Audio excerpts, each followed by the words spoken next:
Welcome to Hypnosis Today, the nation's first web TV talk show that explores the fascinating world of hypnotherapy. Hello, my name is Lisa Mackenberg, and I'll be your host, covering a wide variety of subjects to help you understand the power of the subconscious mind and how hypnosis is being used today to help people achieve success, happiness, and prosperity. It is my pleasure to introduce you to my guest, Dr. Adrian Finkelstein. Now, Dr. Finkelstein, well, welcome, is a psychiatrist by profession since 1972. He specializes in hypnosis and medical and physical psychiatric applications. That was starting in 1965. He's been doing research into past life regression, and he is practicing psychic and spiritual healing. Now, Dr. Finkelstein is a graduate of the Hadassah Medical School in Hebrew University, Jerusalem, and he is also on the medical training staff, has been in the past at UCLA, University of Chicago, UCLA, and is currently still teaching at Cedars-Sinai. Please help me welcome Dr. Adrian Finkelstein. Well, Dr. Finkelstein, can you tell us about your research into the scientific validity of reincarnation and past lives? Well, my main thrust was how I can assist people better in my capacity as a physician. And I realized that the physical means are great, but there is something left out, and is the spirit. As they say, there's more to us than surgeons can remove.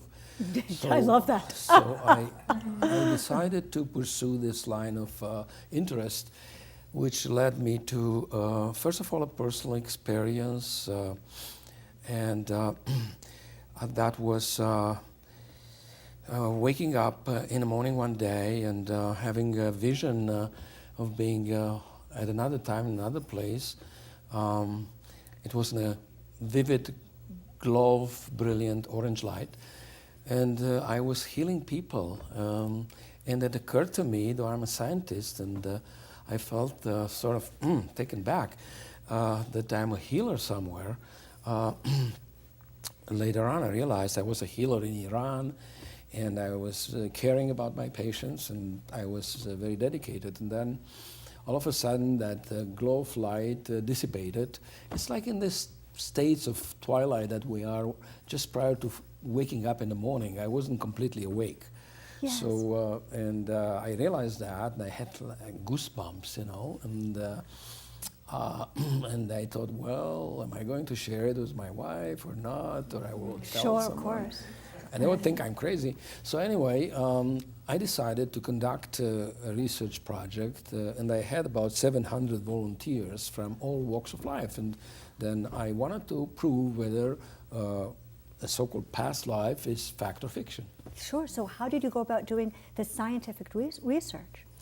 Now, the scientific research in the beginning wasn't as sophisticated as it became over time, and not because of me, but because of so many good influences I had in life, and I utilized them. Mm-hmm. In the beginning, I decided to use my skill I acquired at Hadassah Medical School in Jerusalem, and that is hypnosis.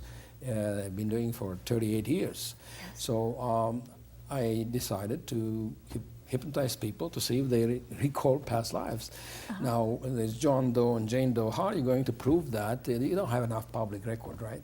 In the last 12 years or so, I got so-called celebrities approaching me. They found out that they exist, so they they wanted to try, and to see. Most of the claims were not true. Of course.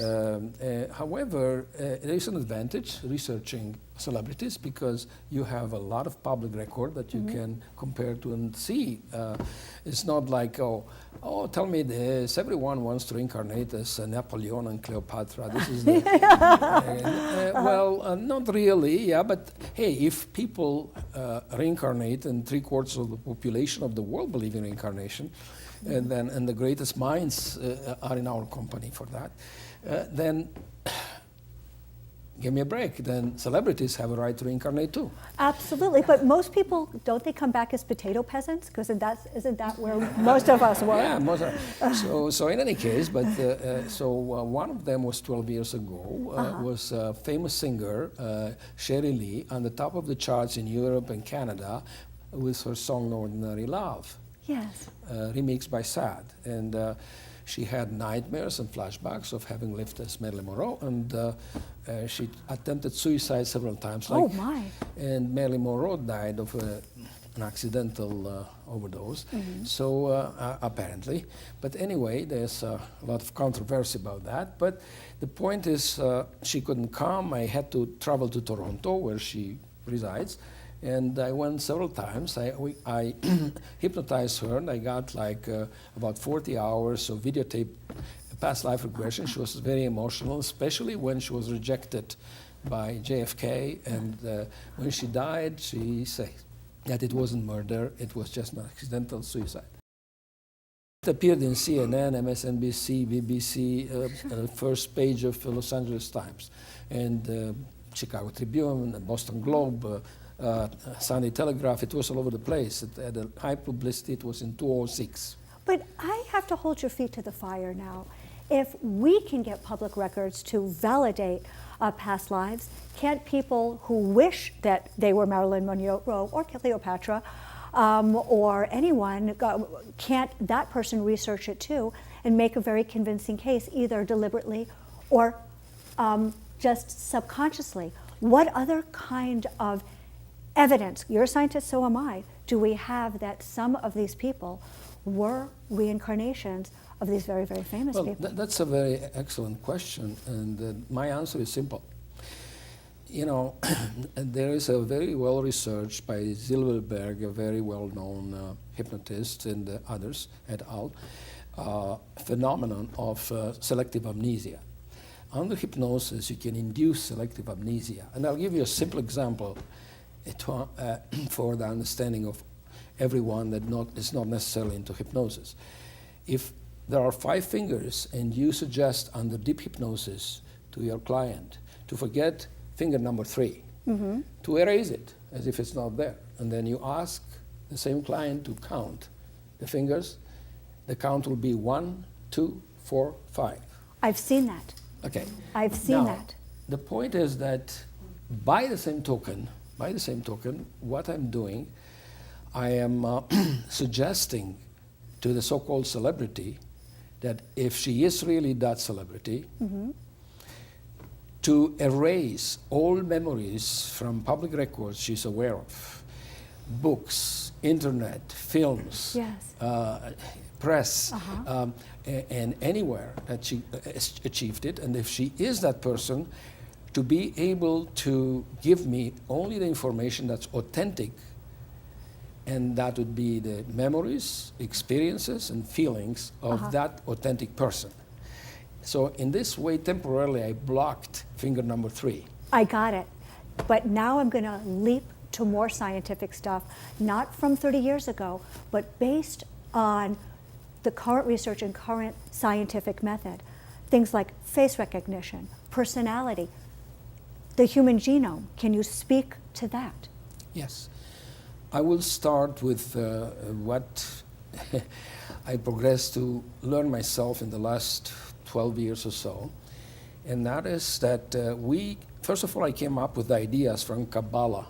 I found in Kabbalah this, in the morning I woke up with ideas. So one is that the iris recognition that's used in airports for terrorists to be detected, that can be used in order to compare pictures of a person now and a person in a previous life. The person that claimed to be that person, right? Yes. So what you do, the scan of the iris has 2042 bits of information. It's better than the fingerprint. So if you can do that with a margin of error that's acceptable in the protocol, then you can prove it. And you have to have pictures from the past life that is reasonable enough in terms of DPIs, at least 50 DPIs. So that's why celebrities are a lot easier to identify than potato peasants. Exactly. Yes. And then another thing is the facial recognition is already done a lot by FBI, and I use the FBI facial recognition that is simply put as measuring the distances between bones, different points on the face, and then making ratios out of them, several ratios, and creating a chart. And from that chart, you get with a precision 1 in millions if that person is that person or not, the ID. So that person can go through a security gate that way. Of course. Being recognized by the camera, the FBI camera. Now, the thing is that, with Marilyn Monroe, reincarnated, in quotes, and by the way, I never say that one of my cases is reincarnated. I say it's most probably reincarnated according to my protocol of research. I leave it up to people to decide. Of course. So with her, it was 1.1% margin of error. Wow. Which means that it's under 5%, which is acceptable in order to make it statistically plausible, valid. So Sherry Lee going through that FBI security gate or Marilyn Monroe would be indistinguishable.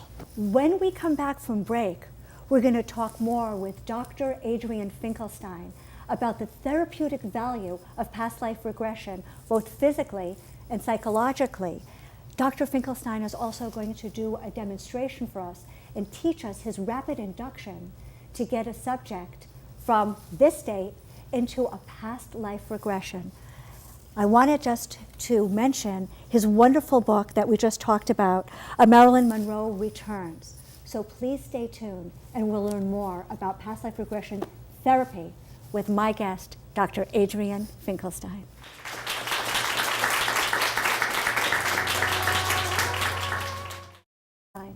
Now, Dr. Finkelstein, well, welcome, is a psychiatrist by profession since 1972. He specializes in hypnosis and medical and physical psychiatric applications.